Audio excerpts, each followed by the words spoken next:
নমস্কার বন্ধুরা, রসনায় আপনাদের সকলকে স্বাগত জানাই। আজ আমি পয়লা বৈশাখ স্পেশাল চিকেন চাপ বানাবো। তার জন্য আমি একটা ভাজা মশলা বানাবো।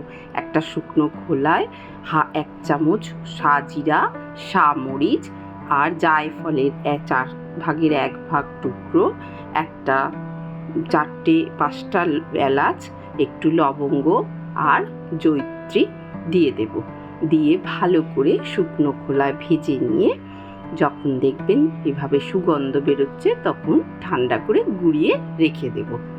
এবার আমি 1 কাপ টক দই নিয়েছি, 2 চামচ পোস্ত, কয়েকটা কাজু জলে ভিজিয়ে রেখেছি, 2টো পেঁয়াজ, আদা, 4-5টা কাঁচা লঙ্কা, রসুনের টুকরো রেখেছি। এগুলো সব আমি একসাথে পেস্ট বানিয়ে নেব। একটা দিয়ে আমি একটা পাত্রে পেস্টটা ঢেলে নেব। নিয়ে ওই পেস্টের মধ্যে আমি 1 কেজি সাইজের একটা গোটা চিকেন 4 টুকরো করে নিয়েছিলাম। 1 কেজির একটু কম হবে। দেখুন, থাই লেগ শুদ্ধ থাইয়ের পিস 2টো আর 2টো বুকের দিকের অংশ ভালোভাবে ধুয়ে পরিষ্কার করে এরকম দাগ দাগ দিয়ে নিতে হবে। দাগ দিয়ে নিয়েছি, এরকম দোকানে বললেই ওরা দাগ দিয়ে দেবে, বা আপনি বাড়িতে এনেও করতে পারেন। ভালোভাবে ওই পেস্টের সাথে চিকেনটা মিশিয়ে নিয়ে যে ভাজা মশলাটা গুঁড়ো করে রেখেছিলাম ওটা 2 চামচ দিয়ে দেব। এটা চাপের আসল মশলা। তারপর সামান্য একটু হলুদ দেবো, তারপর দেব লাল কাশ্মীরি লঙ্কা গুঁড়ো, অল্প একটু চিনি দেব। আর বাড়িতে এইভাবে বানিয়ে চাপটা খেয়ে দেখবেন, খুব সুন্দর হবে। 1 চামচ কেওড়া ওয়াটার দিলাম। এবার এইভাবে আস্তে আস্তে সব উপকরণগুলো আমি এর মধ্যে দেব। কয়েক ড্রপ মিঠা আতর দিয়ে দেব।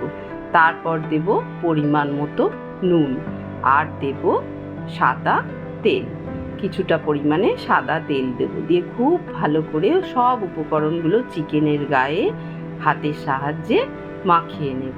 চিকেনে যে কাটা কাটা অংশগুলো আছে ওর মধ্যেও ভালোভাবে মশলাগুলো ঢুকিয়ে ম্যারিনেট করতে হবে।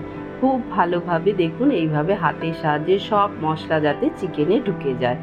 এবার আমি এর মধ্যে দেব 2 চামচ ছাতু। আপনারা এখানে বেসনও দিতে পারেন। দিতে গেলে বেসনটাকে শুকনো খোলায় 2 মিনিট ভেজে তারপর দিতে হবে। আমি ছাতু দিয়ে দিয়েছি 2 চামচ। দিয়ে ভালো করে মাখিয়ে নিয়ে আমি সারা রাতের জন্য এটাকে ম্যারিনেশনে রেখে দেব। নর্মাল ফ্রিজে সারা রাত রেখে পরের দিন করব। আপনারা যদি এইভাবে রাখেন খুবই ভালো হবে, না পারলে 2-5 ঘন্টা রাখলেই হবে। এবার আমি কড়ায় সাদা তেল দিলাম, তার মধ্যে কিছুটা পরিমাণ ঘি দিয়ে দিলাম। শুধু ঘিতেও করতে পারেন, ডালডাও ব্যবহার করতে পারেন। আমি সাদা তেল আর ঘি খুব ভালো করে কড়ায় মিশিয়ে নেব। নিয়ে আমি যে চিকেনের পিসগুলো ম্যারিনেট করে রেখেছিলাম সেই পিসগুলো একটা করে দিয়ে তেলের মধ্যে ভেজে নেব। গ্রেভিটা এই সময় আমি দেব না, ভালো করে আস্তে আস্তে ভেজে নেব। 2 মিনিট এপিট ওপিট করে একটু ভেজে তুলে রাখবো। এইভাবে বানিয়ে দেখবেন চাপটা। আমার চ্যানেলে মাটন বিরিয়ানি আছে, রান্না দেখানো আছে। মাটন বিরিয়ানির সঙ্গে এইভাবে পয়লা বৈশাখের দিন চিকেন চাপ রান্না করে আপনারা খাবেন, অসাধারণ লাগবে আপনাদের। করে দেখবেন। আর যদি ভিডিওটা ভালো লাগে, রান্না করে যদি ভালো হয়, অবশ্যই আমায় কমেন্ট করে জানাবেন। আর আমার ভিডিওটাকে লাইক করবেন আর চ্যানেলটাকে সাবস্ক্রাইব অবশ্যই করবেন। এবার আমি আরও যে 2টো পিস আছে ওই 2টো পিসও একটু ভেজে নেব ওই একইভাবে। দিয়ে 2টো পিস ভাজা হয়ে গেলে সব পিসগুলো আমি একসাথে দিয়ে কড়ার মধ্যে এবার আমি যে গ্রেভিটা রেখেছিলাম, যে বাকি গ্রেভিটা ছিল চিকেনের, সেই গ্রেভিটাও আমি কড়ায় দিয়ে দেব। দিয়ে কড়াই চিকেনের সাথে গ্রেভিটাকে খুব ভালোভাবে মিশিয়ে দেব। চাপেতে কিন্তু জল ব্যবহার করা চলে না, তাই খুব লো ফ্লেমে অনেক ধৈর্য ধরে রান্না করতে হবে।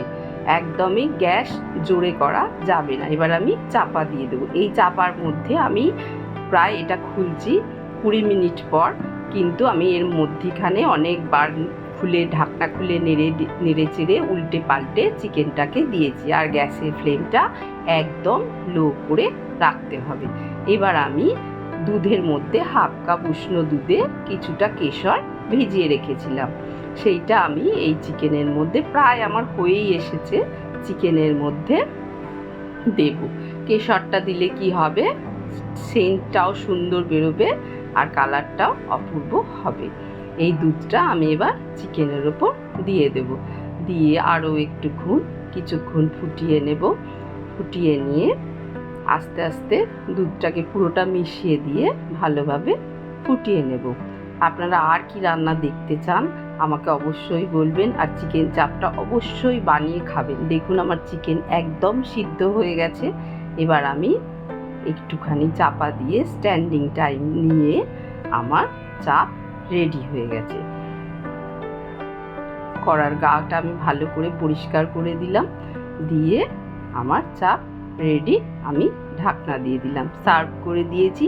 ভালো লাগলে অবশ্যই লাইক করবেন। ধন্যবাদ।